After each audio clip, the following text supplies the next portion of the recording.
Powered by NBC bearings, భారతదేశపు మొట్టమొదటి bearing తయారుదారు. కొనసాగుతున్న ఏపీ అసెంబ్లీ సమావేశాలు. ఇవాళ 2 బిల్లులు ప్రవేశపెట్టనున్న సర్కార్. శాసన మండలిలో మెడికల్ కాలేజీలపై చర్చ. సభకు రాకుండా జీతభత్యాలు నైతికమా? నేతల అసభ్య పదజాలం ఆమోదయోగ్యమా? ఏపీ అసెంబ్లీ నైతిక విలువల కమిటీ భేటీలో చర్చ. అమరావతిలో రీజనల్ ఆఫీసులు పెట్టండి. బ్యాంకర్లకు ఏపీ సీఎం పిలుపు. రాష్ట్ర ప్రాజెక్టుల్లో భాగస్వాములు కావాలని ఆహ్వానం.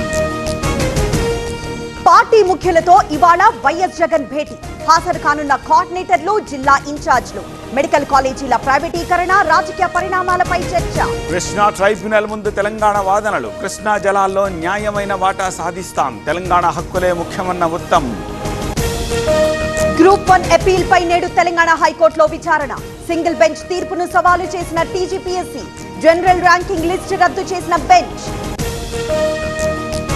ఇవాళ తిరుమలకు సీఎం చంద్రబాబు. శ్రీవారికి పట్టు వస్త్రాల సమర్పణ. వెంకటాద్రి నిలయం ప్రారంభం. ప్రకాశం జిల్లా ఒంగోలులో కంపించిన భూమి. అర్ధరాత్రి 2 సెకండ్ల పాటు వణుకు. శర్మ కాలేజ్ ప్రాంతంలో ప్రకంపనల తీవ్రత. బతుకమ్మ కుంటను సందర్శించిన హైడ్రా కమిషనర్. ఎల్లుండి జాతికి అంకితం చేయనున్న సీఎం. సర్వాంగ సుందరంగా పరిసరాల ముస్తాబు. నిర్మల్ కలెక్టరేట్ లో బతుకమ్మ సంబరాలు. పాల్గొన్న జిల్లా కలెక్టర్ అభిలాషాభినవ్. ఉత్సాహంగా ఆడిపాడిన ఉద్యోగులు. ఉత్సవతో విజయవాడకు మరింత ఆధ్యాత్మిక శోభ. పాల్గొన్న గవర్నర్ అబ్దుల్ నజీర్. ఇవాళ హాజరు కానున్న ఉపరాష్ట్రపతి.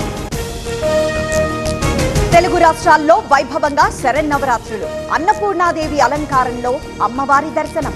బెజవాడ దుర్గమ్మ చెంతకు పోటెత్తిన భక్తులు. గుంటూరులో 146 మంది డయేరియా పేషెంట్లు. 62 మంది సేఫ్, 91 మందికి సీరియస్. వారం పాటు పానీపూరి అమ్మకాలపై బ్యాన్. గుంటూరు జిల్లాలో 10కి చేరిన కలరా కేసులు. ఎయిమ్స్ లో చికిత్స పొందుతున్న బాధితులు. నగరంలో 7 వైద్య శిబిరాల కొనసాగింపు. దేశవ్యాప్తంగా జీఎస్టీ సంస్కరణల ఫలితాలు.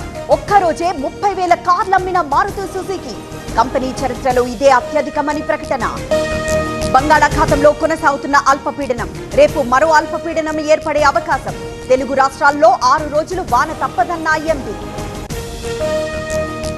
డిజిటల్ అరెస్ట్ పేరుతో కొత్త తరహా మోసాలు. హైదరాబాద్ లో రిటైర్డ్ ఉద్యోగి నుంచి 26 లక్షలు దోపిడీ. అప్రమత్తత అవసరమన్న సైబర్ క్రైమ్ పోలీస్. నేడు పాట్నాలో సిడబ్ల్యూసీ సమావేశం. బీహార్ అసెంబ్లీ ఎన్నికలపై చర్చ. పాల్గొనున్న సీఎం రేవంత్. సినిమా టికెట్ 200 దాటవద్దని సిద్ధు సర్కార్ జీవో. కోర్టుకెక్కిన నిర్మాణ సంస్థలు, థియేటర్ ఓనర్లు.